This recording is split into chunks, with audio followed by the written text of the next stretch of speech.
Can you guys believe there are 23 hours until Survivor premieres?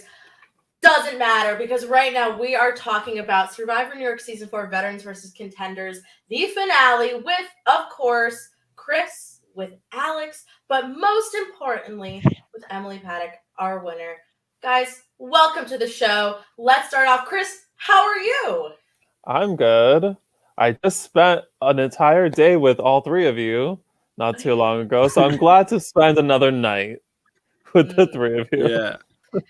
You're gonna get. I feel like you should get a punch card, and every time you see me, you can just like do one punch, and then eventually I buy you like an ice cream or something. You know, I'll take that. I'll take it. Every visit. We also have joining us, of course. He was a person, a crew member, a loyal crew member, the only person to have been at Chris's house every year since the beginning of Survivor New York Zero. It's Alex Forstenhauser. Alex, how are you? Great. And I would also like to state that if he ever stops doing this game, I will still show up at his house. So you can count on that. Understandable. Yeah, you can't get rid of him that easy. That makes me feel really good, actually. Good. I'm glad that's the reaction. I'm glad. And it's an honor to be here at the Winners Podcast. Very, very excited. Thank you for having me. We are very excited to have you, and we are very excited to catch up with. She's busy. She's got a lot going on. She's very, she's all over the place, but she's here right now because we got to talk about the finale. It's Miss Emily Paddock. Emily Paddock, how are you? Hello, I'm fabulous. I'm so happy. I just played George Nicolatis's amazing game, Survivor Brooklyn South. And now I get to talk about Chris Lord's amazing game, Survivor New York. My favorite thing to do is play Survivor. And I guess second or third is talk about Survivor. I would say that that's a good ranking. Maybe fourth would be like, we'll get another hobby in the mix. But for now, I think that's a good top three. I play chess too. Chess. Okay. Well, guys, this is the Winner Deep Dive. This is the podcast all about your game, Emily. To start things off, I want to know from your perspective, because you came into this game having won Survivor Buffalo Season 1. What were you thinking when it came to, hey, I'm going to play another one of these because I'm not just going to retire because I won. How do I deal with the people that know that I've won? What were you thinking about when it came to like the threat level and how to manage that type of situation?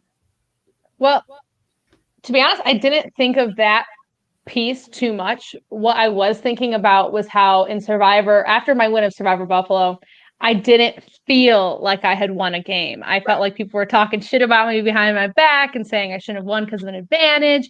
And I was like, you know what? I want to prove that I can do well on my own merit, and you can't say anything to tear me down. And so I went out to just all out, just be myself, Emily Paddock, 100%, and see if I could do it again. And well. Right. With zero advantages in this game is not not at all. Absolutely none.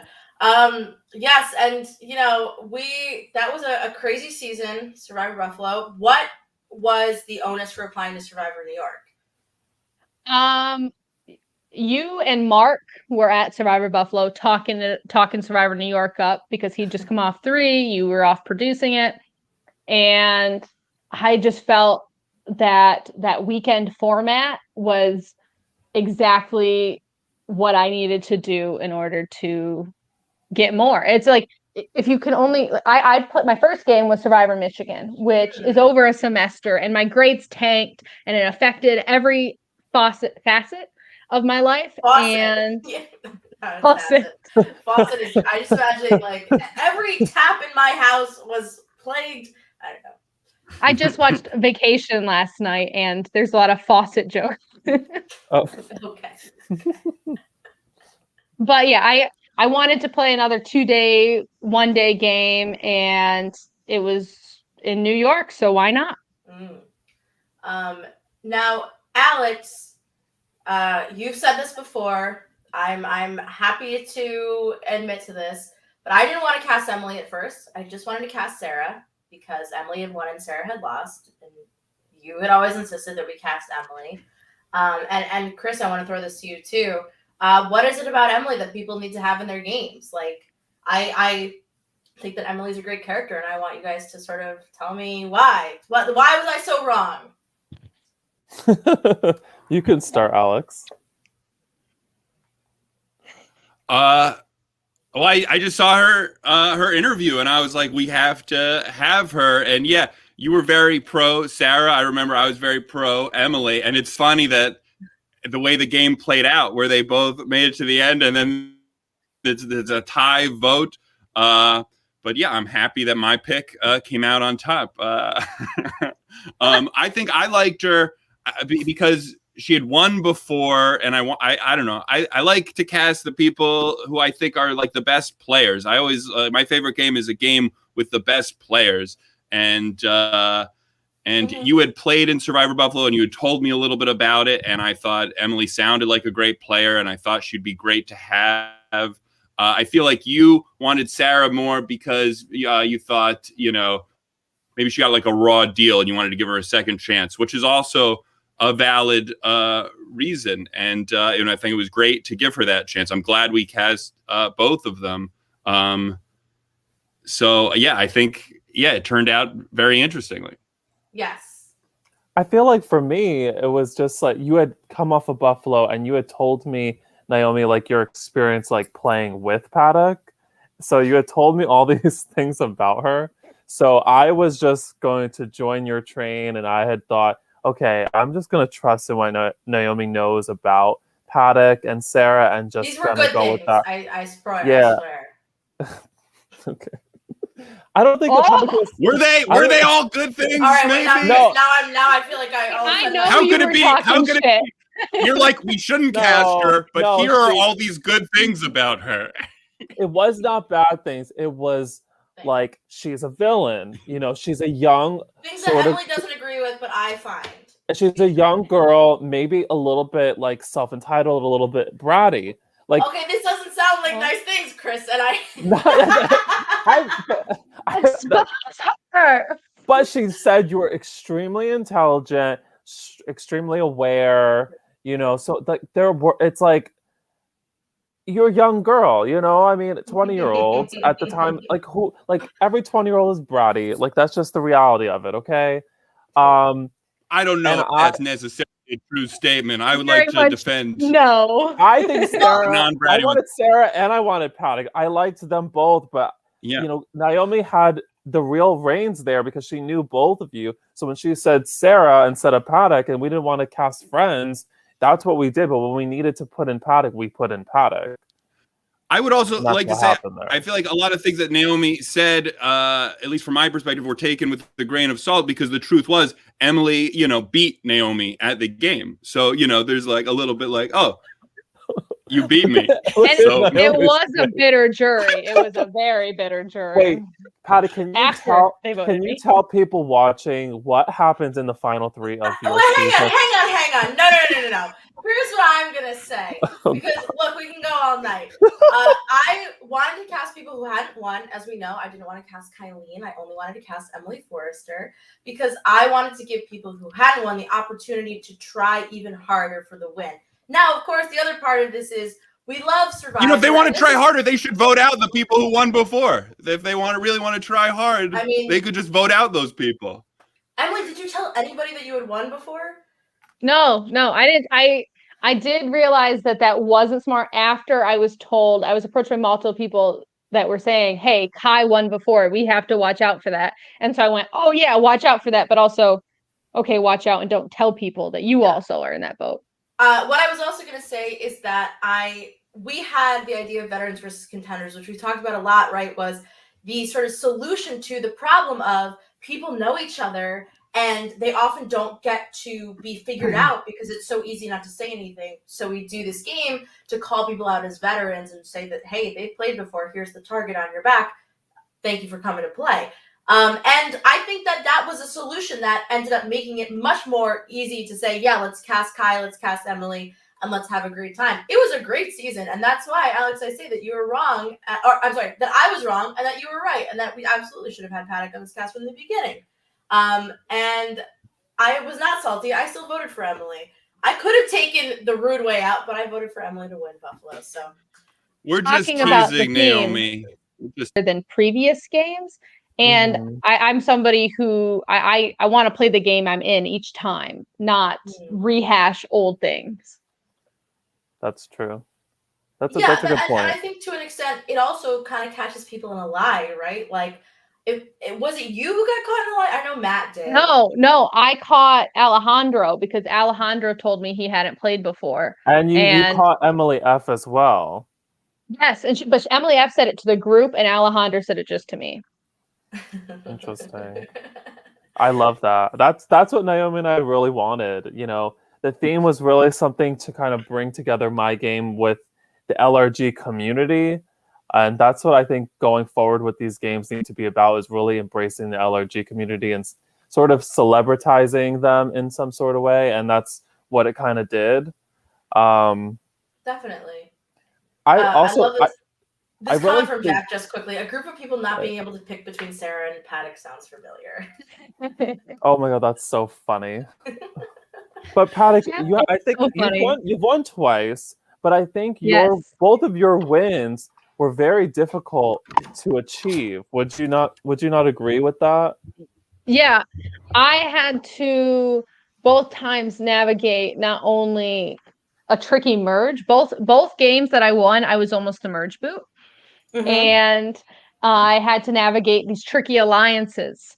And I'm in these majority alliances that I'm not the person on top of either of them, right? And I'm also not the one on the bottom, but I had to navigate how to be the one at the end. So that, I guess, managing the relationships with everybody in the alliance, but not over managing those relationships. Right. And I have to say that when we played together in Buffalo, and I think what Chris was trying to articulate is that you always impressed me with the ability to seem like you were everybody's little sister, which we see manifest in season 4. But in reality, you are just as quick-witted, if not more quick-witted, than the person that is talking probably a little down to you, and you're going to usurp them and take it over. And I think that's what's so funny about the relationship you had with people like Davey and Alejandro and Kyle, is that these guys who are sort of in their late 20s, early 30s were like, I know, I understand her. I got it on lock. And they didn't understand you. And that's what I always found to be very fascinating about this season and Buffalo as well. And Paddock, I wonder, do you ever come into these games worried about, well, not anymore. Now you're like a full-grown adult. But when you were younger, worried about like the age gap and worried about, is it going to be hard for me to connect with these people? Or are you like, these old losers are about to eat my dust? Like, what is it like for you? Well, it's actually neither of those. I've always prided myself on being good at communicating with adults and being more mature than often the people around me, partially because I've had maybe a harder path in life than others, and I've had to step up and be mature and step into somewhat of a parenting role with siblings, both before I was my brother's legal guardian and now when I am. What I was concerned more was actually young people, because I think young people are a lot more catty and looking for drama than older people, and older people want to play more logically in these games. And I wanted to work with the older people because of that. That's true. I mean, Alex, I'm curious what you think as someone who's played before and come so close to the end. Like, I guess my question for you is, like, when you watch Paddock play, I mean, you were a fan of her from the beginning in casting. Like, what is it to you that says, like, this is a great player? Well, I in casting, I thought she would be good, but I didn't really, like, you never know for sure. But what I can talk about is once the game started. Yeah, let's move into the actual game. I actually was. Let's move into the game. That's I'm helping with that. Hell when the game started, I remember, like, she found an idol, and it was like in front of everyone, and she was like, "What's this?" or something, and I remember being like, "Oh, maybe like she's not as great a player as I thought." I was like, "Oh, I don't know if that's like she's coming across like not like a mastermind." And it wasn't until I actually was speaking with her in exile that I realized that's all part of her game, and it worked on me. I wasn't even in the game. Like she gives you a false sense of security.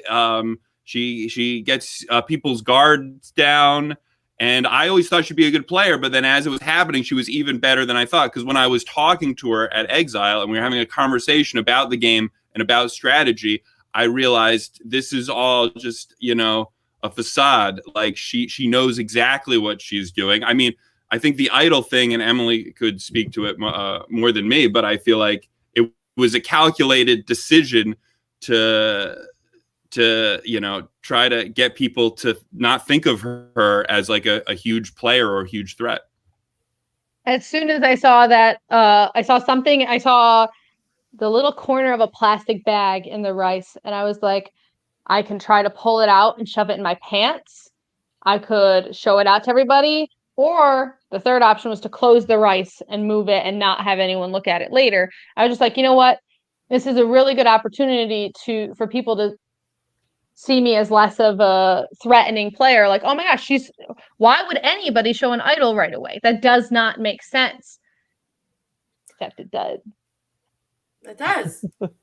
Chris, I want to know your thoughts, especially on the exile, because I do think, Alex, it is a really interesting observation. And I think to somebody who maybe either doesn't know Emily very well, or it maybe doesn't watch the scene and kind of realize from the rest of the show what's going on, might think that Emily isn't as good of a player, or is just doesn't have a clue what's going on in the tribe. But Chris, you edited that scene. It's one of the best scenes of the season. What do you think? Can you say the question one more time? The question is, what do you think about the idea of Emily? I don't want to call it playing dumb, because I don't think it's playing dumb, but I think it's playing naive in a way. Oh, okay. I mean, ditzy. I think that just like a really great strategy, and it works for somebody who's 20 years old playing a Survivor game. If like me or Alex tried to pull that move, we look like absolute idiots. I can't do that. We just look like complete jackasses. Like, we can't go into a Survivor game and say, oh, we're ditzy and naive and dumb. It just doesn't work. It's honestly, it's a great move for Paddock. In a few years, she can't pull that move again. She probably will never be able to pull that move again, just because now I feel like, is like a little celebrity within the community. So I think it made total sense, and everybody fell for it. And that's what I love about this season, is just everyone saw Paddock as a little sister, as someone who is not playing the game so hard and is just extremely lucky. But everything was calculated, and everything was a move for her. And everyone calls her lucky, lucky, lucky, but you can't just be that lucky. Like the swap draw was lucky, but to find two idols, that shows awareness. To find, it's just, there's so many different things. Yeah, I was going to say, and then I kind of want to hear your thoughts on this, Paddock, like that you are always looking, right? You're always kind of being observant, whether it's grabbing the buffs to feel what's going on, or watching how people interact. So can you tell me a little bit more about how you just kind of operate within the game, and what that sort of searching is like for you, and that what people consider to be luck? Yeah, I think the reason I'm so observant in these games and so diligent about making sure that I can see advantages, and also I think this goes along with seeing relationships and seeing who's talking to who, is because I don't want the reason that my game ends to be because I didn't play hard enough, or I didn't put enough effort into a certain aspect. I want to be able to say, yes, I looked for all the advantages I could. Yes, I was aware of who was with who. And it's just about accountability. And you're, at the end of the day, the only person responsible for your game ending is you. And just as much, you're the only person responsible for how well you do. Or, to be fair, maybe not the only person, but it matters enough. I despise the what if scenarios. Everybody just ends up going and just getting themselves in this cycle of, what if I did this instead? Or what if you voted with me here? And I'm like, well, I didn't. Sure. I think I got off topic there. It's okay. No, I don't like the it. what if game either. If you lose, and you go home and you play another game. Well, Paddock, talk to me about playing on the Algonquin tribe and what you thought of this orange tribe and just your relationships, because this is such an iconic tribe, I feel like.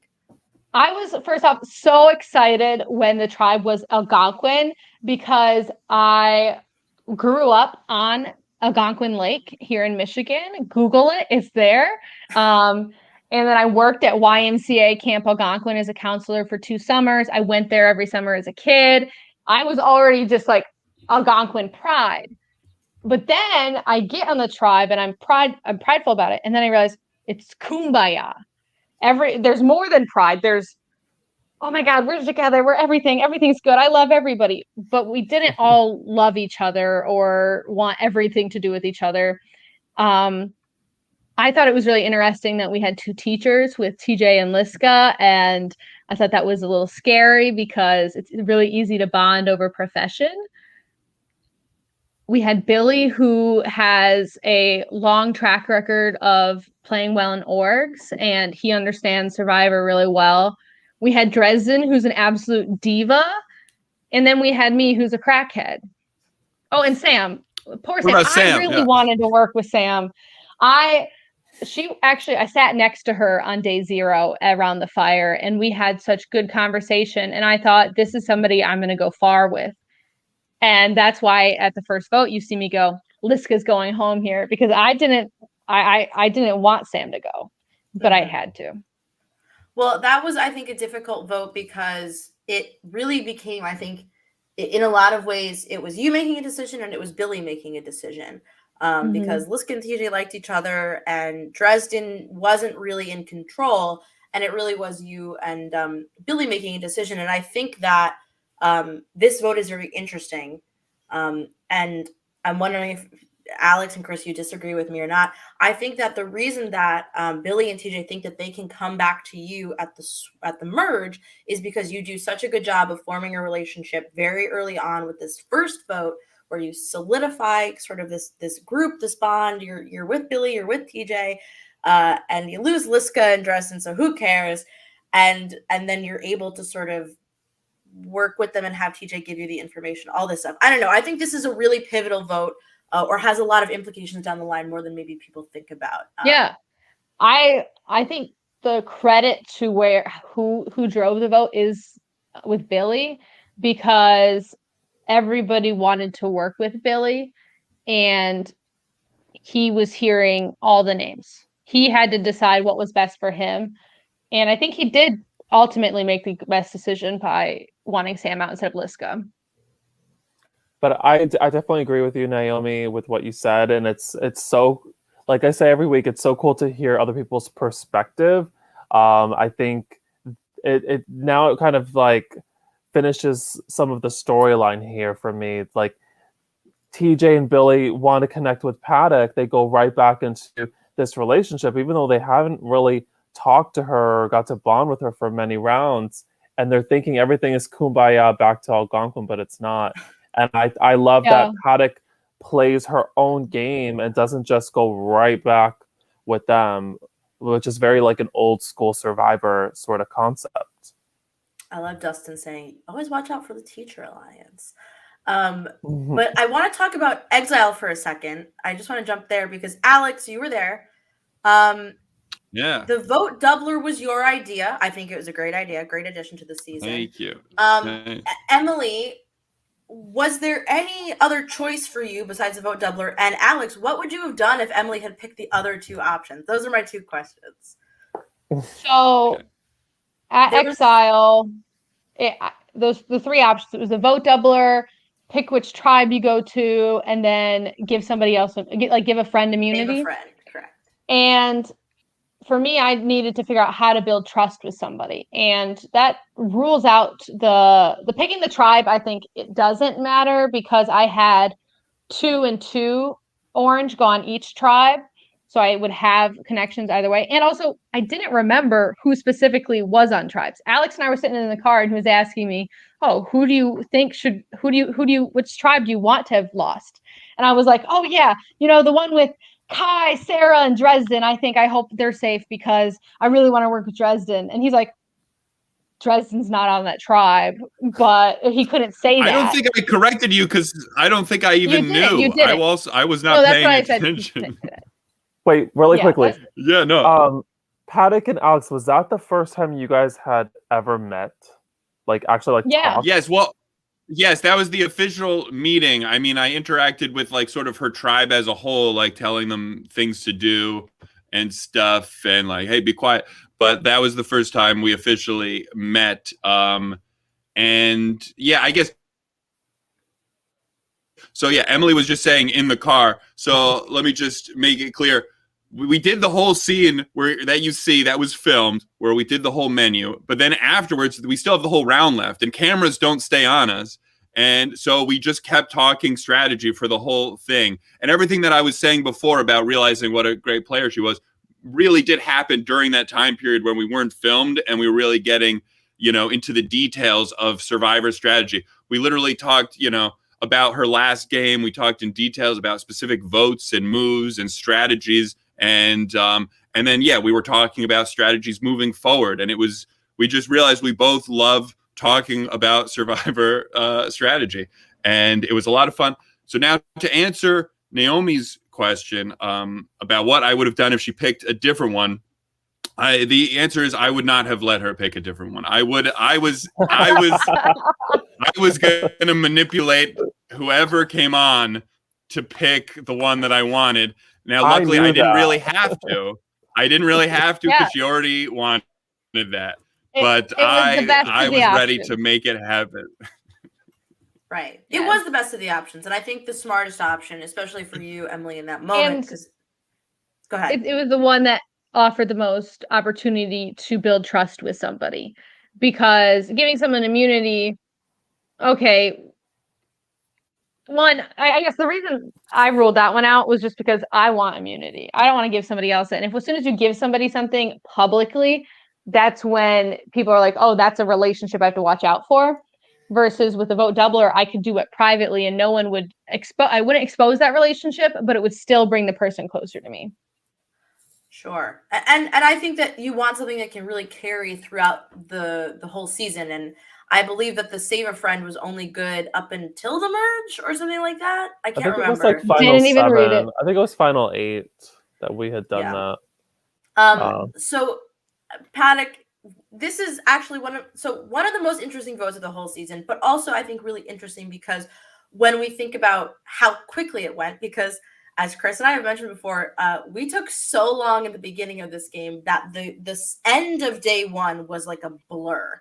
It just kept going and going and going. And part of what happened is the vote where you came back to the new tribe and you had to play your idol went like this. Can you tell me a little bit about just like getting thrown onto this new tribe and you lose and you got to go to tribal? Had maybe 2 conversations that round, and the first one was Dresden. He grabs me, he goes, "These bitches be lying," and I'm like, and he's like, "We are playing our idols. It doesn't matter. We're voting Emily F." And I was like, Dresden, I am on for that. I trust that, and we'll do it. And then my second conversation was with Emily F, and she's telling me, "Oh, don't worry. The votes aren't on you, but we are splitting them. So you might get some, but know that we're not trying to make you go home." And I'm sitting there like, okay, you're not even trying here. Okay. I don't feel bad idling you out at all. Do you feel bad now? Oh, no.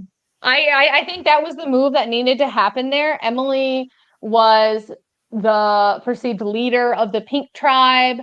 She was very strategic. She had good relationships with people and she was good. And the reason Dresden was so pissed is because he had been duped. He thought for sure that his plan was going to happen and he was good with them, but it obviously wasn't. Yeah. I mean, that's he did such a good job of lying to him that he didn't play his idol.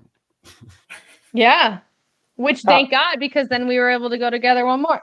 Was there any other conversation that you and Dresden had about voting anybody else, or was it always Emily F? It was always Emily F. I, at that point, didn't even know the names of the other people on the tribe. It happens. But I do think that is like a great a great move on a great season already, but it is like when you look back on it, such a pivotal moment in the game. And I'm glad that you two had it happen. And Emily, you were pretty vocal about like having an idol and playing it, right? Like I had to be. We actually were about to line up, and I realized my idol was in my bag and it was not with me, and I had to run and get it. And when you're about to go into tribal and you run, like everybody knows, why are you running except for if you have something that you need right now. And so it was an idol, and it also made it more entertaining. Dresden specifically was like, Emily, I want you to play yours first, and then I want to play mine, because he also knew he was getting the majority, and it was perfect. oh, Dresden. I I love love that that. alliance. And I have to say, like, I wanna do not like a second chance this season, but like a pairs season, and I want you and Dresden to Dresden's come an back. all-star. Dresden is an all-star. 1,000% agreed. And so Emily, when you eventually reach the fuck off tribe, as we so lovingly call it, how are you feeling getting put on this tribe by Kyle? That because we talked to everybody else, and I think they all, to an extent, were a little upset. But I'm very curious about your relationship with Kyle up to this point, because he is a schmoozer. He is always trying to tell you, "Hey, let's work together." Can you talk to me a little about how you felt being put on this tribe? I was actually relieved to be put off of that tribe, because my assumption was if I went back to tribal with them, it was me or Dresden again. And I wanted the opportunity to work with different people and not just follow the status quo. And I was also even more grateful to Kyle, because he could have said, okay, Paddock and Davey and somebody who I hadn't connected with yet. Instead, he gave me my ally. And so I was grateful for it. Mm-hmm. And I was even more excited that once it was put on it, that Sarah got put on it, because I knew her a little bit, and I knew more than anything that Sarah was a feminist. And I'd been noticing also that only women had been voted out, and I knew she would not be about that either. And we could connect on that level also. Sure. Alex, anything else to talk about in this pre-merge? I mean, it was obviously very dynamic, but I'm like, I didn't know Vote what. doubler? Oh, We can talk more about the vote doubler. But before we get to that, I just want to get Emily's opinion on the Matt vote. What were your thoughts on the Matt Is vote? it the Matt vote? Oh my god. I was Just really quick. confused. I was confused that Matt went, because it was not in Kai and Bennett's interest to vote out one of their own. But I also was glad it was Matt, because I was in fear for my orange. I was in fear that Billy and TJ would be in trouble on that tribe. So overall, if you like great, Emily just Paddock wanted to get you on the winning this season, record. it's a great move for Emily. I have a serious question. Yeah. Can I ask her the serious question first? Paddock, are you a marshmallow? I am. Mark Levy likes to say it as much as possible. I say I think the reason I was able to play this ditz role so well is because I really am just a goofball. I just say what's on my mind. And it's often weird and bizarre, and people are like, "What? She's out of control. I'm a marshmallow." It was so funny. But like a toasted marshmallow. Sure. The best kind. So, Paddock, I want to ask you about telling Sarah about the vote doubler, because this is a move that I really didn't even realize until the season kind of airs and people talk about it, where you basically whisper to Sarah as the whole chaos is happening. You're like, I got a vote doubler. I'm playing it on you. What was the thinking behind telling her so late in the game? My plan had been to hopefully save it if I could, but it was clear that that was the perfect time to use it when we were even 4-4. And my intention with telling her was so that she knew she didn't have to worry about flipping to work with the other side or tell them the vote. But it turns out she decided to tell them anyway, which I've heard you say it was a good move in her part, but I think it was actually bad, because she was burning me right there by saying it, because Dresden was my closest ally.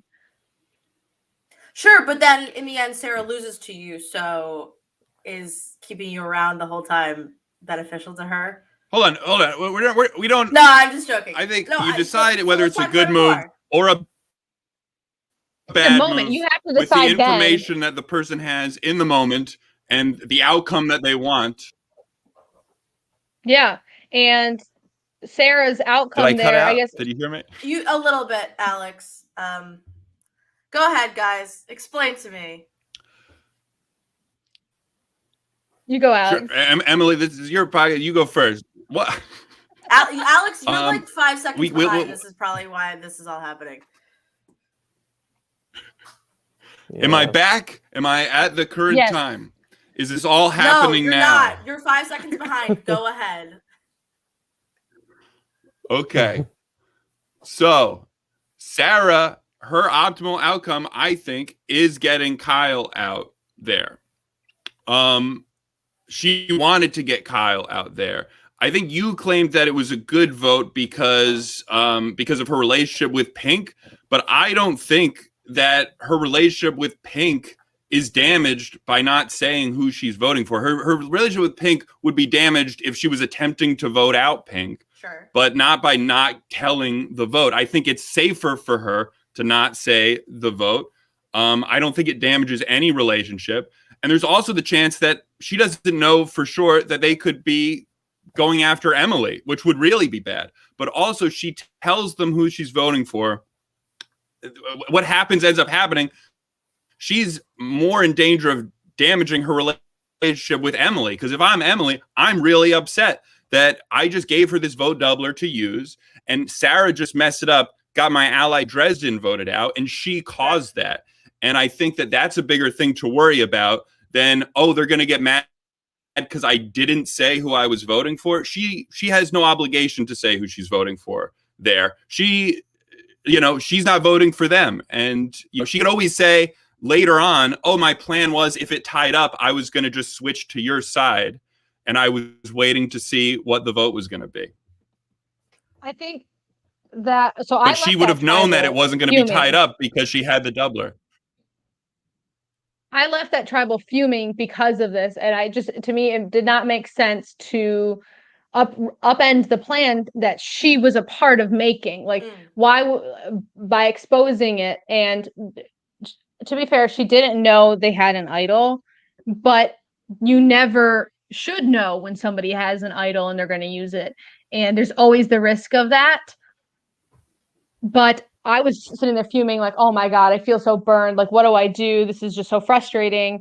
My game's bombing right now. I just lost the one person I decided was going to be my closest ally. And then Davey's there as we're in the dark. We just left trial. Davey goes, oh, this 7's got to stick together. And I'm like, that's my lifeline right there because I don't have those other connections. Yeah, I would say that well, first of all, I think that's fair. And I didn't know, Paddock, how mad you were after this vote sort of goes awry for you. What I will also say is I think we're underestimating how confused Davey and Alejandro would be if their supposed ally if their supposed ally Sarah doesn't tell them what's going on. I mean, you have to remember that, like, Davey and Alejandro expect Sarah to be completely on their side. And if I'm Davey and Alejandro and Sarah won't tell me who they're voting for, I'd be freaked out. I would be very concerned. But I don't disagree that, is it in the end results good for Sarah? I still maintain that I think the results was good for Sarah and not necessarily the execution. But I think we're missing the point of how weirded out Davey and Alejandro would be. But I understand everything you're saying. I think it's still. I don't think they would. I think they would only weirded out if she is voting for them. That would weird me out. Otherwise, because it's also like you're playing a game, and what they would have to understand is, oh, she's probably more loyal to us, but she is pretending that she's with them because it's a game, and that's what you have to do. So then if she says, I'm not voting for you guys, then they have a 50-50 shot of figuring out who it is. Right? Like, she's got it. Like, they got No, she shouldn't say anything. She shouldn't say anything. But then they would be freaked out that she wouldn't say anything to Why them. would they be freaked out? I would tell them. Anyways, I think that they would be freaked out. You think not. It's all right. I wanted to talk to you, Emily, about this night one. Like, because now we're hearing about the chaos. We're hearing about how frustrated you were, and then the lifeline of the 7. So my question to you is, when you hear that the 7 exists and that like people want to stick together, what do you do in the nighttime to ensure that the 7 is as strong as it is in the day? I don't. What I did that night is I looked for idols and tried to talk to each person individually at least once to see where their head was at and where their relationships were at, because I wanted to have as much information as I could going into this first merge vote. And that's also what ended up making me or putting me in hot water, because people saw me as a scrambler, as a schemer. Why is she talking to everybody? But I think it's because I was the only one. I think you should talk to everybody in Survivor. If you're not talking to everybody in Survivor, you are being negligent to your game. So what was presented by others as a mistake on my part, I stand by as saying it was a strength in my game. I have a counter to that I would like to say. Now, I agree with everything you said just about you want to talk to everyone, but I also think that different games play at different speeds. Some are very fast, some are very slow, and I think what's important is making sure that you're not like too faster than everyone else that people start noticing. And so I feel like maybe you were going a little too fast. Everything you were doing was right, but maybe the speed at which you were going from person to person, because it was noticed, was maybe too fast for the speed that everyone else was going. And I think, you want to play your own game, but you also want to make sure that it's within what everyone else is doing, so you're not standing out too much. Does that make sense? I think that's very valid. Paddock, I want to know what it was like to know that Andrea didn't flip on her group, and everybody was saying how much of a snake and a rat she was, and you had to lie to keep up this facade that she had turned on them. So how was that like playing that role?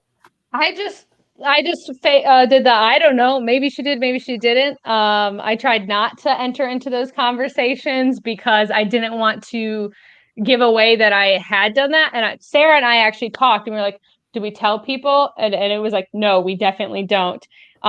Actually, so Kyle and Andrea were talking about this vote, and Andrea's like, I'm not lying to you. If I was lying, I'd be lying better.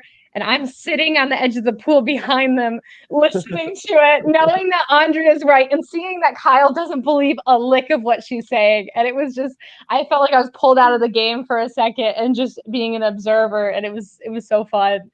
Yeah. And again, Andrea shouldn't be mad at Emily, because it was because Sarah told them and they played the idol. If all the votes were red, I think they would have realized that it was an extra vote, because they would have seen all of the votes. But because the idol was played, and Emily didn't want the idol to be played, so Andrea should be more mad at Sarah. I'm still confused to this day. Why did everyone assume it would be Andrea? Like, I just don't get it. I think it's just, like what Kristen made a great point about like ego and Survivor. And I think that at this point in the game, Andrea had come across as somebody that people thought they could either beat or was easy to beat. And I think in a way became a GOAT really early on for no reason.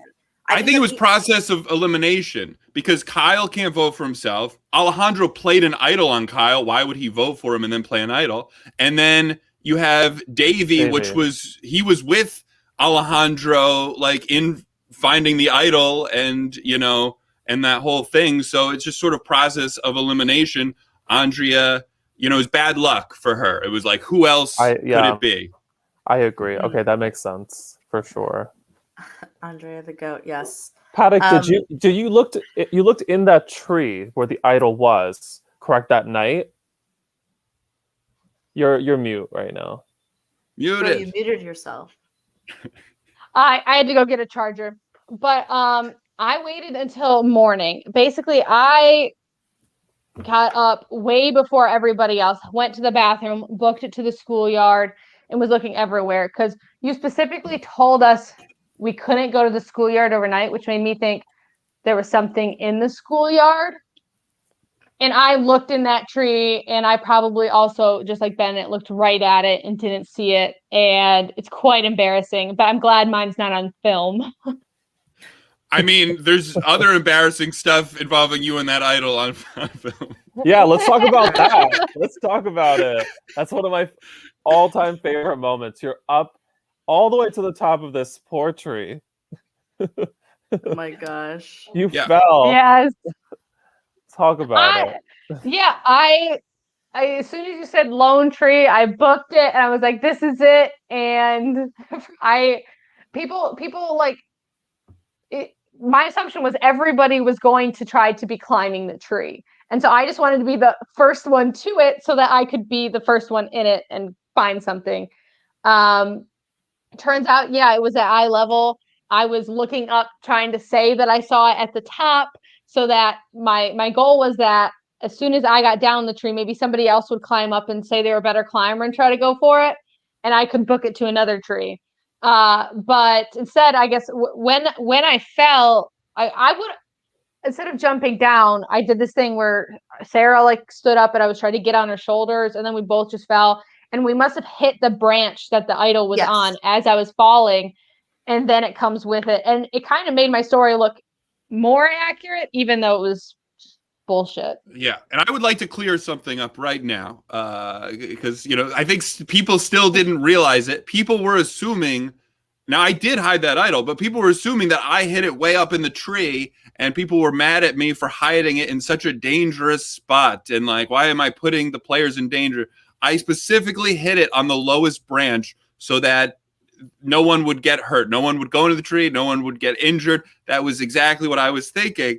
But now, because Emily claims to see it and goes up in the tree, even after she falls, people still think it was up in the tree, and I'm not allowed to say anything. So everyone was like, Alex, I can't believe you hit it up in the tree. And I'm just like, I can't say anything, but I'm like, I didn't hide it up in the tree. I hit it at the lowest branch. It's true. And what's funny is when Emily goes to the tree, everyone's looking up.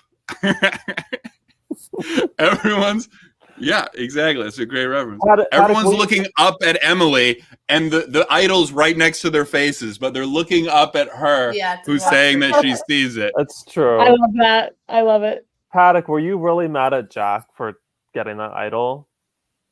No. I was glad he picked it up. I was confused when he pulled me aside because I thought he was gonna like give it to me. And then I just got more confused when he was just like, "Oh, I wanted you to see it first," but everybody saw him pick it up. That's what he said? He said, "I want you to see it"? I mean, Jackson in the comments, he might remember better than I did. I wasn't mad at all. I told him not to play it when he played it because I didn't think he was going home. I just wish he had saved it. That's the only thing with that idol that the fact that it was misplayed is what upset me, I guess. But then maybe you wouldn't have found the other one, because Chris, would the other one have been hidden if Jack kept it? That's what we said in the last podcast, which was everything worked out for a reason. If Jack doesn't play the idol, we wouldn't have come up with the perfect timing, because you had brought it up, I think, Alex, too, was OTEV putting an idol there. Like, it wouldn't have worked out. So if Jack doesn't play the idol, you would have never found it, Paddock, in the next time. So never. I take it back. I love that Jack misplayed that idol. Yes. But let's talk about the merge vote for a second, because like you said, Paddock, this is a moment where y'all almost go home. And it's funny watching it back. I did not even realize how chaotic it was. I don't know why. I think I just like observed what was going on, and then you watch it back and you're like, holy shit, this was a mess. Talk to me about watching the episode, and then also like what it was like to be in that moment. The merge is really tricky because you have Kai and Bennett, TJ and Billy, Andrea and Kyle, which are kind of like this, but also kind of like this now because he thinks she voted for Jack and Sarah, Davey and Alejandro, and then Emily. And it makes sense to try to go for somebody who has nobody that's going to redirect their name. And I'm actually, TJ right here, TJ is the only person who told me my name was out there of those people who knew it. And it was tricky for me because the people I wanted to work with at the merge the most as individuals were Sarah and TJ. And TJ knew that and Sarah knew that, but there was no way those two were connecting, and they were on opposite ends. The reason I ended up going with the 7 is actually more due to Kyle and Andrea, because they're the ones who are truly in the middle here and deciding who's going to go home. And so it was important to me to connect with both of them and figure out what they were doing rather than what they were lying about, and just go with them. Sure. And the you and Andrea relationship is also something I'm wondering if you can talk about a little bit, because Andrea and Sarah and yourself, I think, rightly pointed out that all the women had been getting voted out early on, and that you didn't want anything to happen. You didn't want more women to go home. And I'm wondering how you and Andrea bonded, because it is a really solid relationship that sort of takes you, like, we talk about the 7, but I think realistically it was your relationship with Andrea, Sarah, Jack, and Kyle that really brings you the distance. Yeah. And I want to know more about you and Andrea. I just connected with her right away. I admired her. I could tell that she was really smart, and she's funny, and she's bizarre, and that's honestly a lot of things that I also am. And so I knew I wanted to, at the very least, talk to her more, which means keep her in the game longer. And Kyle is this golden retriever who's just so happy to be there and just talk to everybody. And I could see he was playing a similar game with me in the terms of the talk to everybody, see where everybody's head's at, then go back. And it just made sense to work with the people, I guess, that were connected with me. And not to say anything, at this point in the game, Bennett and Kai are the 2 people that I haven't been on a tribe with yet, and haven't had the time to connect with, and unfortunately didn't have that time to form a personal connection. Only strategic talk really happened between us.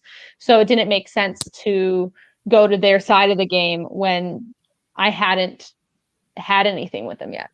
Was that like the deciding factor for you? Because if you think about it, like the 4 of them, Kyle, Andrea, Alejandro, and Davey, had a deal to split a vote to potentially get you out of this game, but then you turned around and, you know, stuck with them to the final 7. Was that ever in the back of your mind, like, okay, maybe I'm not, you know, gonna get to the end with these guys because they did potentially almost take me out? Well, at the merge, Kyle gave me a really good pitch that he hasn't been in control of votes, and he has been, like, he says, oh, the pink are the ones in charge. And it's the same thing he was saying to Bennett and Kai. He was saying to me, they're the ones in charge. I haven't had the chance to make these decisions. I want to make these decisions with you. And it goes back again to Andre and Kyle, I think, are the most important people at this vote. And I recognize that, and that's why I went with them. Mm-hmm. It's a great observation, and I think it is in a lot of ways. Kyle is and Davey too are such pivotal votes, but Davey doesn't have Alejandro the same way that Kyle just has Andrea, right? Like, Kyle can get Andrea to vote with him, whereas Davey is sort of listening to Alejandro, and it's a fascinating relationship. Again, this is a game all about pairs that form. And it's a fascinating season to watch back when you know those pairs and how their stories all really intertwine. Paddock, I want to know about you and Bennett, because this is, I think, a little bit of a rivalry, but also like I would say like it's a game recognized game. You guys both knew how smart the other person was, how intensely the other person was playing Survivor. Talk to me about you and Bennett, your love-hate relationship. Well, every time Bennett opened his mouth, I was like, this guy is saying things that are true. He's saying things that are smart. He's saying things that might ruin my game. I need him out of here. And it was just like just watching him thinking, okay, when's the right time? When's the right time? I really wanted him out when TJ went. I really wanted him out when he went. And I think that I mean, you can also intertwine it with post-game things. Bennett and I don't have any bad blood, It was just in the game, this person's not a part of my game. They have to go. Mhm. During the split vote where TJ goes home, do you wish that you had put more like effort toward maybe getting like somebody to vote for Bennett? I could have put more effort into it. Sarah and I were begging Jack to vote for Bennett. And because it was the boys were voting for TJ and the girls were voting for Bennett.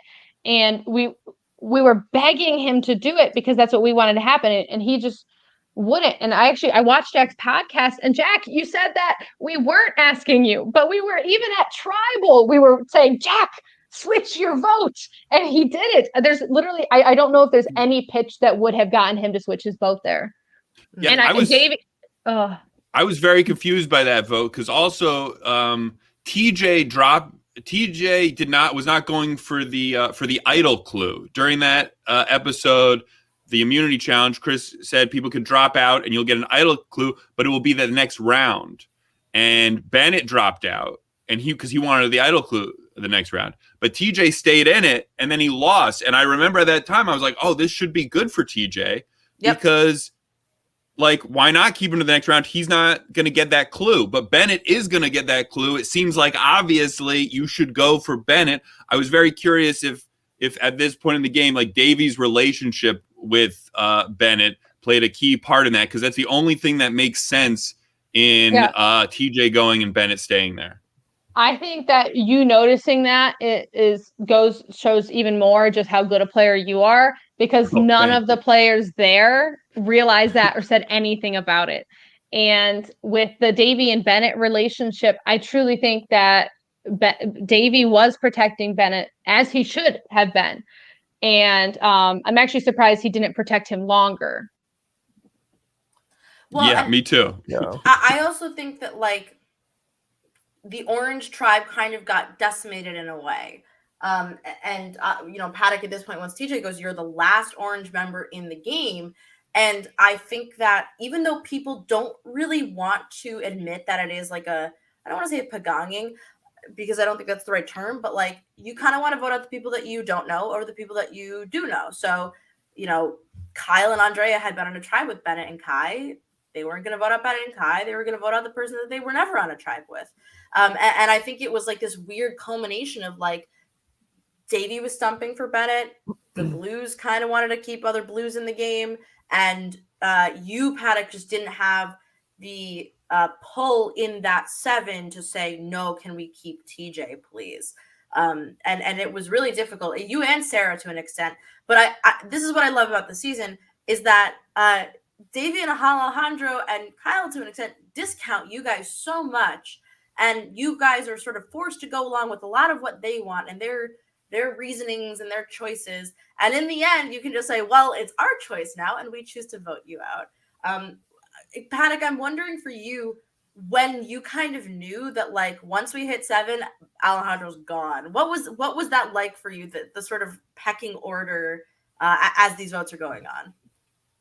Well, the wake-up call for, I think, Sarah and Andrea that the 7 wasn't going to be, that they didn't have the power. And I knew I didn't have the power. And the thing about Survivor is it's about timing. And you have to balance what you want versus what your allies want. And when is the time to push your allies and potentially push them away? And when is the time to push them because, hey, no, we need to do this. And after touchy subjects, when Sarah, Andrea, and me are not getting positive votes. We're getting things about being goats and people who are making mistakes. And it was just like, hey, we don't necessarily have the time to change that perception, but we do have the time and the numbers to get out the people who were getting the positive votes. Alejandro was most likely to win. Yeah. And I don't remember when Davey got, but he got something that made me go, oh, that'll be nice to say later. But get that touchy subject, I think, was the wake up call. But also, I don't know what Sarah and Jack, if they were considering. Whatever do you mean? Andrea did not deserve the crap she got in that game. Not at all. Correct. And that's another thing about Survivor is like it is so much perception. But I'm still obsessed with what Kristen said last week on the Jack podcast about ego and about how people will use their ego to tear down others who have done absolutely nothing to deserve the tearing down. And I think that Andrea is a great example of it. Andrea was in a majority alliance. She voted correctly. She was doing all the things she needed to do, and people just didn't have the respect for her. Yeah. And I think it all started with that vote that she didn't even do. I think it started from there, and then it just built, and it was just she didn't even do that, and it just built and became something else, and it was very unfair. And Andrea is the best. Are you blaming Paddock for that? No, I blame Sarah for that. I said it already. Okay, because if it went the way that Emily wanted, it would have. No, the people whose fault it is for the way Andrea was treated is the people who are treating her that way. That's nothing about the game right there. That's about the way they were treating her. Sure. But the reason I respect Andrea's game so much is because we were playing the same game, except I had these additional flashy idol finds and weird falling out of tree moments that just put people's eyes on me more. And when people are looking at you more, it's like you can see their story. And for Andrea, people didn't see her story, but they saw mine. Yeah. And I suppose it's just as valid.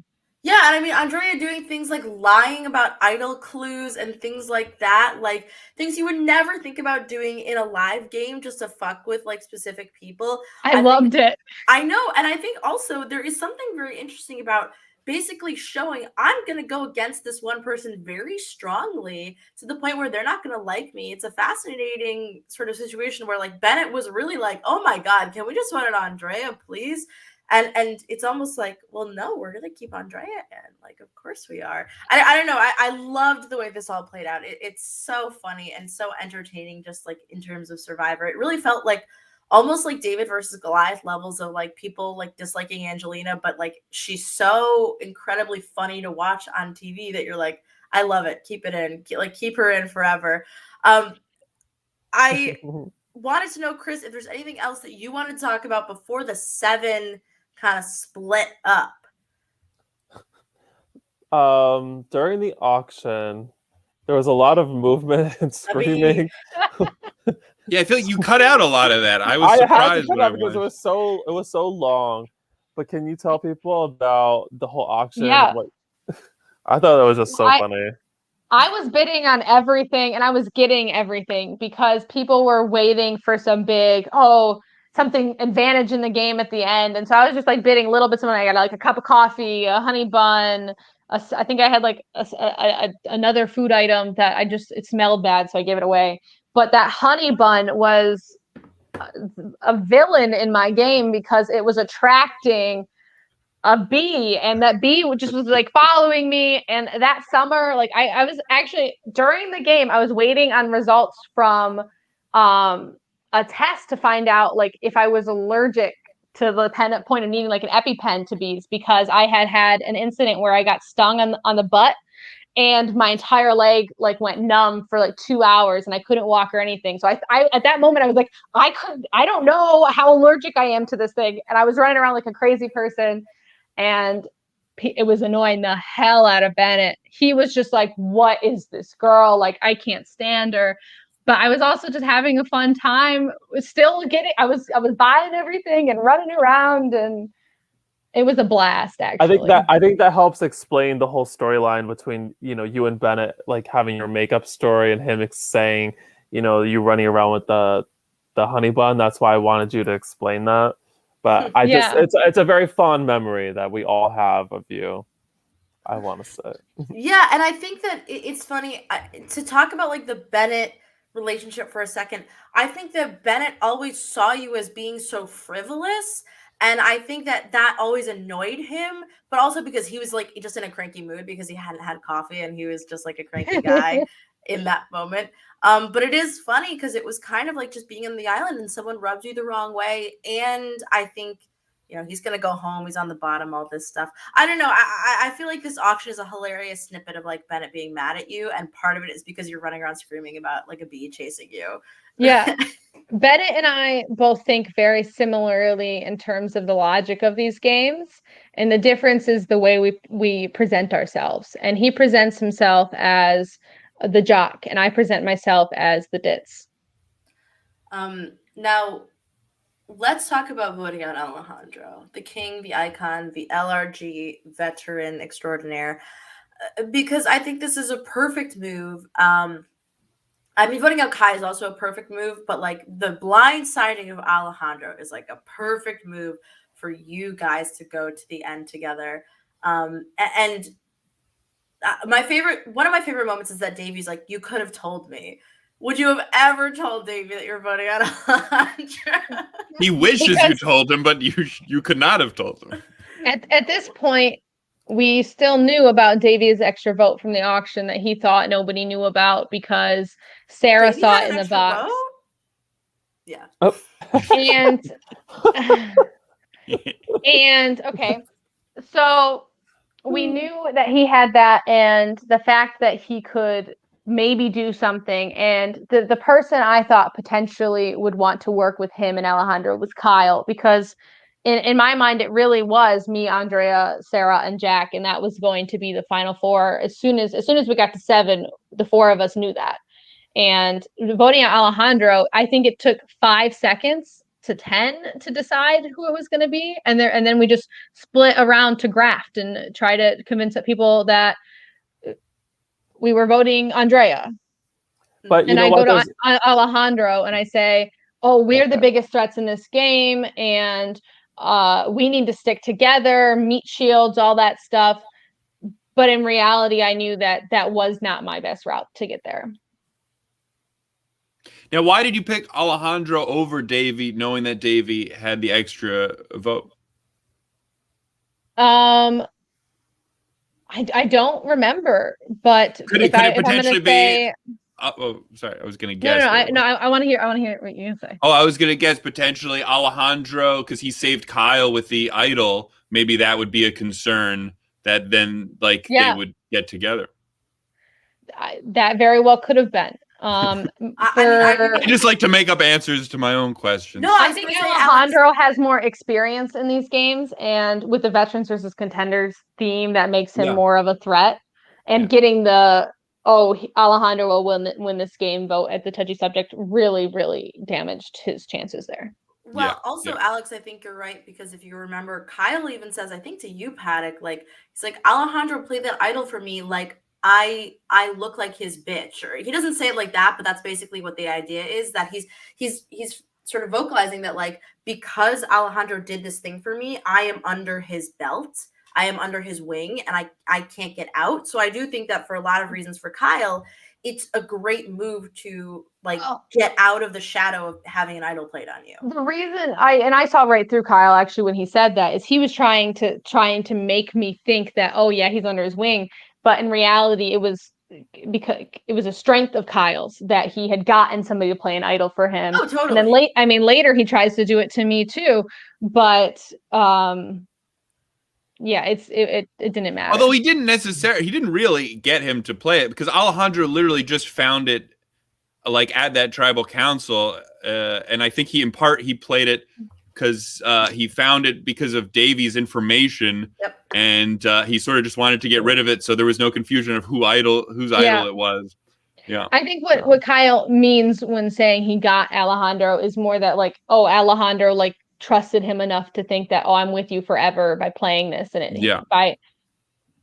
he opened the door to be his bitch. Paddock, I think what I wanted to know is, so you set yourself up in the final 4 as the biggest threat. You knew that you needed to win immunity in order to get to that final tribal council. Why did you set yourself up for that instead of potentially going to the final 4 with Kyle and knowing that you would have the other 2 as a backup, and all you had to do was the 3 of you beat Kyle, and then it was an easy vote out there? I felt like it sort of seemed like a bigger uphill battle for yourself, and it kind of was, because it went to a rock draw in order for you Yeah. to get to the final tribal. I feel like that really comes down to me and Sarah's relationship. I feel like we haven't talked about Sarah enough in this, but every single round, Sarah and I were talking, and it was just like connecting on giving ideas on what we wanted to happen and how. And at final 6, I expressed my concern to Sarah that I would have trouble getting to the end. And she said, Emily, I will vote with you at final 4. And I believed that. And I mean, it was true, at least in some extent, but I was really banking on that relationship pulling through. Although I'd like to point out, and am I remembering this correctly? During the finale, you give a confessional where you say, like, I don't even really want to insult Sarah's intelligence by asking her to vote with me. So I have a hard time believing that you actually did believe that she was going to vote with you.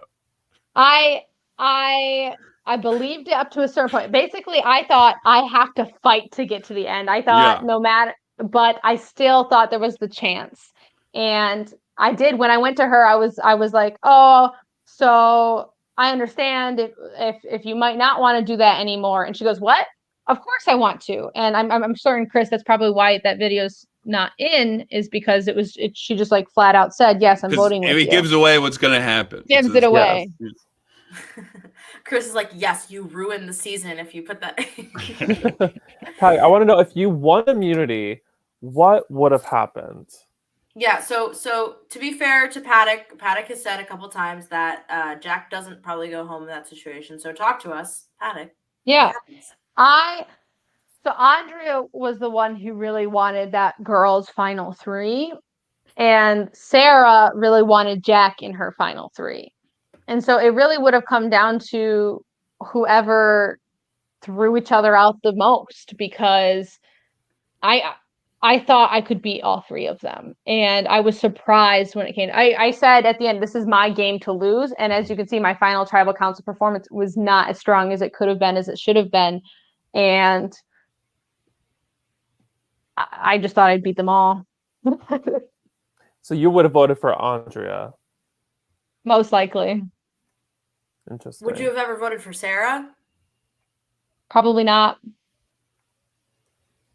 I told her I wouldn't, and well, also you had a game that you were going to play after this, right? Allegedly. Yes. It doesn't matter. Allegedly, as Cooper said, we were on both the playing podcast. Survivor All-Stars, and Sarah, in my mind, and I knew that Sarah was pre-gaming for that game. And part of that pregame was, for her, at least, our relationship in Survivor New York. And I thought she was throwing away a potential win by voting with me. Yeah. For the sake of All Stars. Yeah, I mean, it seems like if she votes you out there, she wins. That's it, right? Yes. Yeah. But Sarah also isn't, she's not the cutthroat player that's just gonna vote with what makes sense. She's also, she cares about the relationships and the heart involved, and she's not, I don't think she had it in me to just cold-heartedly do it. So she could have done it very nicely. I'm interested in this because, Paddock, you say that you wouldn't have voted her out, and we know it's a tie. So I think to an extent, right, like you win and you have this Jack relationship that sort of solidifies you the win. But for all intents and purposes, it was a tie and it was sort of split down the middle. Yeah. When people sort of read Sarah for taking you, when you're expressing in the sort of same breath that you would have taken her, who I think objectively, like, let's say you're immune at final 3, she's the biggest threat to your game.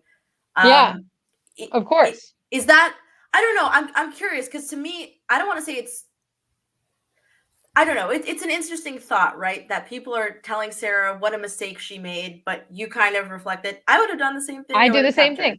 Yeah. I would have done the same thing. And the reason that I think it wouldn't necessarily have been this huge mistake is, again, it was my game to lose. And I think I'm so against the idea of goats and taking somebody that, I'm 100% going to beat to the end. As like, if it was a final 2, I think I still would have gone with Sarah, because I want to beat someone because of I beat them, not because I'm sitting next to somebody who's going to get no votes. Sure. Yeah, but also I personally I was very surprised that the vote was a tie. I thought Emily was going to run away with it, and I think part of what happened, and I don't think Emily did a bad job at Final Tribal, but I do think at Final Tribal she revealed that she had won before, and I think specifically Davey, that seemed to affect how he was approaching it, because I guess he came in being like, I'm not going to vote for someone who had won before. And I think he went into Final Tribal being like, I'm going to vote for Emily to win. And then she revealed that information. Well, I think when we can also just look at the breakdown of who voted for who. And I got the 2 orange. I got Billy and TJ, and she got the 2 pink. She got Alejandro and Davey. And then the 4 blue, we each got 2 of them. So they was split because neither of us had really made an extensive effort to solidify those blue votes from the jury. I want to know, why do you think, because I thought you would always get Kyle's vote to win. So I want to know why you think Kyle didn't vote for you. And then on the flip side, why do you think Bennett did vote for you? Because I never thought he would vote for you. Yeah. I think the Bennett's easier to answer because Bennett recognized the game I was playing fairly early, and he was able to watch it unfold just as he had perceived it. He like it, I think it validated not only his game, but I guess his intelligence. He called it like it was. He called it like it was, and so voting for me made sense. For Kyle, I also thought I had Kyle's vote, though he told me afterward, like, he had a bit of a crush on Kai and then also on Sarah. And I'm just like, like, he tried to say that's why he voted for Sarah. And I was just like, Kyle, where at Final 5, like, at Final 5, it was, you were trying to get me to play your idol on you. And what relationship did they have? I don't know. Well, see, that's what's great about Survivor. People can decide their own rules on who they're going to vote for. And some people can be like, who do I have the biggest crush on? Oh my God. Well, Paddock, that brings me to asking you about Jack, because Jack said that he identified with the flashier moves that you made, and less with how Sarah played the game. Did you expect that Jack was going to vote for you when he had to go up to vote? When Jack went up to vote, I leaned over to Sarah and I said, I'm Dom and you're Wendell. And because I 100% thought he was Laurel and he was going to vote for his girl that had been with him the entire game. But instead he voted for me. And I think part of it is because Jack and I had this rapport that wasn't shown in the edit, where we were just joking around all the time. Jack is so funny. Every time he opens his mouth, I couldn't help but laugh. And there were some people in the game that were not like engaging with him at all. And I think Sarah maybe dropped the ball on the personal relationship with Jack and just was strategically with him more. Yeah, and I think if anybody's interested in... I do have one more thing on that, actually. Yeah, it's not... You had talked about the advantage, right? Yes, it's not shown in the edit, but final 9, when Bennett goes, I thought, because Bennett's pitch at Tribal is, you guys need to flip with me. These 4 are together. Like, you and the pitches to Davey and Alejandro that you guys are next if you don't vote with me. And I thought, well, yes, of course they're going to flip because that's what makes sense. And so I took my challenge advantage and I turned around and I gave it to Jack because I thought, oh, there's no way Jack's going here. If they're targeting somebody, they should be targeting me or Sarah of that 4. And I think that's actually, and they were targeting Jack, which was crazy. Also because he had an idol, and also because why? Yeah, and so I was like, if I go Jack, then this is yours. And I think that mattered a lot to him that I was close enough to offer that to him. And it wasn't even like a game thinking move. It was more that he was right behind me. But I also think on that sense, part of the reason that 7 was able to get to 7 is because the people that the minority were targeting We're not people that it was attractive to think of voting out in terms of like a resume builder. Nobody wants to be like, oh yeah, my big move was that I got Jack out at Final 9. You want to say that you got Bennett out. And you have to pitch the right people. Yes, we talked about it a lot in the Davey podcast, and I'm sure we'll talk about it maybe with the Kyle podcast a little bit. But to an extent, yes, the constant targeting of Andrea and Jack sort of dragged down their games unnecessarily. And I don't think that it's right to say that Jack and Andrea like were worse players because their names were targeted. But it also was this thing where like, for whatever reason, they just wouldn't go after. Sarah has no votes by the end of this game. Yeah. And it's all like fascinating. But I would suggest to anybody who's still curious about this final vote and Jack casting this vote, go watch the Jack interview, go watch the Sarah interview. I think they both have great insights into what happens in the situation that makes it end up the way that it does.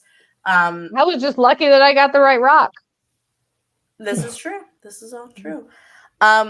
What else do we need to talk about? What else is there to talk about this season? I mean, it was so much fun. Paddock, do you have a favorite moment? Oh my God. I really love that TJ voted for Jack at the merge, and I'll always love TJ because of that. Though it wouldn't have changed the result of the vote, it definitely like I forever have hard eyes for Jack. Oh, for TJ. Also on the note of TJ, there was the moment pre-merge where Algonquin's sitting waiting for a challenge, and it's actually what's shown in the edit's a reenactment because I just like for some reason pet TJ's leg and I go, oh my God, your leg hair is so soft. That's awesome. And then Kayla's just like, whoa, do that again. I need that on camera. I think little moments like that are just as fun as like the blind sides. I think you on the summer skis was pretty funny. Oh, actually. I hate those things. I couldn't figure it out. Oh, I hated those. And you have them every year. One of my favorite things was that you were really good at the combination locks because you were the closest in age to having used combination locks recently. And I always thought that it was funny that you really knew how to do them. That always cracked me up. I've actually always loved combination locks. I remember in 6th grade, that was the first time I got a combination lock. They pass them out to you and they give you your code and they say, make sure you go home and practice because if you forget it, we'll have to cut it off and get you a new one. And I played with it all the time. And back in my day, we had to buy our own combination locks. Wait, you guys they just gave you combination locks? Alex, please don't age yourself here, okay? Let's I didn't know that was a thing, aging myself, that I had to buy my own combination lock. Yeah, they gave it to us. I love combination locks. I love locks in general. That's actually one of the things that draws me to Survivor challenges when I first was watching as a kid was the combination locks and the knots. I thought that was so cool because most games that I play involve board games and strategy rather than having to do something like that. Yeah. I'm just shocked that a person, you were born in 2000, right, Emily? No, I was 1999. Right, a person born at the turn of the millennia knows what a lock even is. I'm so glad to hear it. Alex is so old. His lock was just 2 rocks. Thank you, Jack. It was 3 rocks. Thank you very much. Do you feel like Survivor New York changed your life in any way?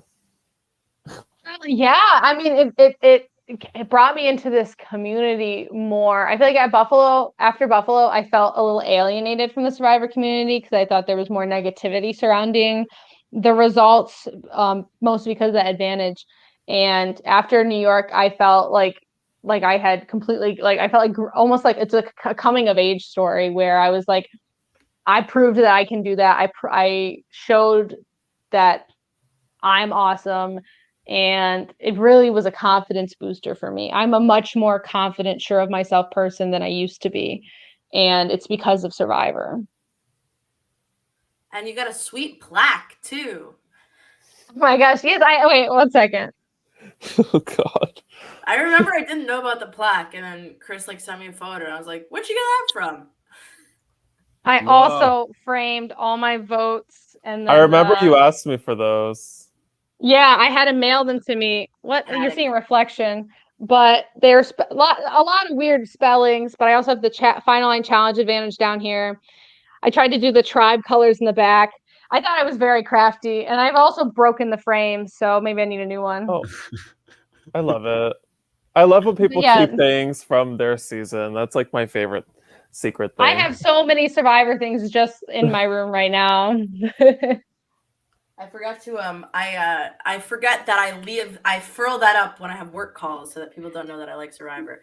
After Don't be Survivor New ashamed. York. Don't be ashamed, Naomi. After Survivor New York 5, actually, Chris gave me the idol that I pulled out of the rice, and it's on a nail over there. And that's my favorite thing of all of it. Oh yes, that was Awesome. my favorite thing in Survivor New York 5 is the people who found those idols being like, "Can we keep them?" And I'd be like, "No, we spent good money on them." And then gave it to me. If you are a legend enough, I will give you like your own idol. And the two people that I've given them to are in this podcast, so you have to earn it. You have to earn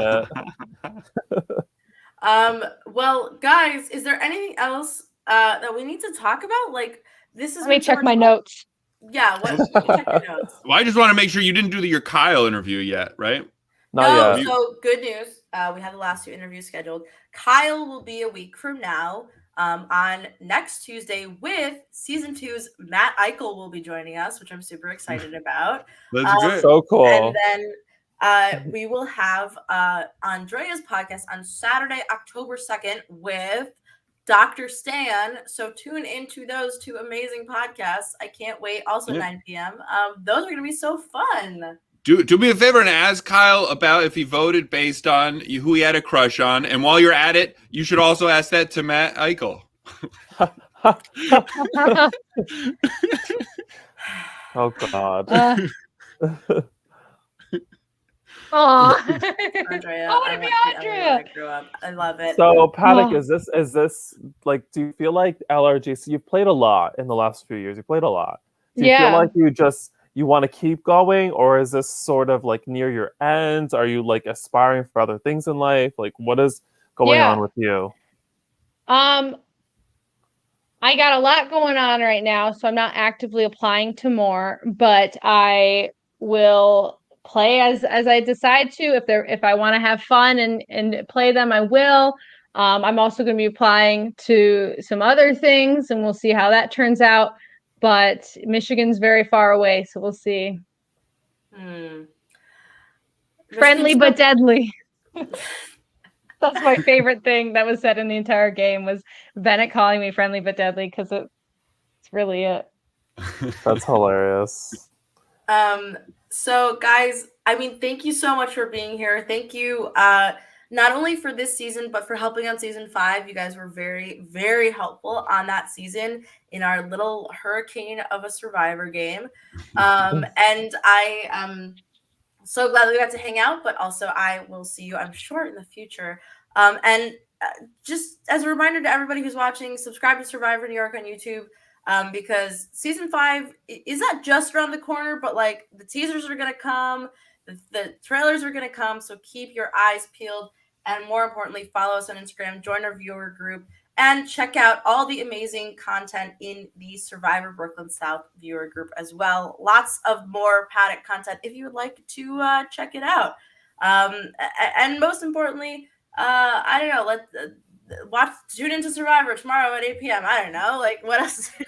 Yeah, watch Survivor. Yeah, Wait, I'm sure the people who love Survivor New York don't know when Survivor. Yeah, right. Seriously. Before we go, I have to say, the fact that there was 2 Emilys in the game and we had to call Paddock.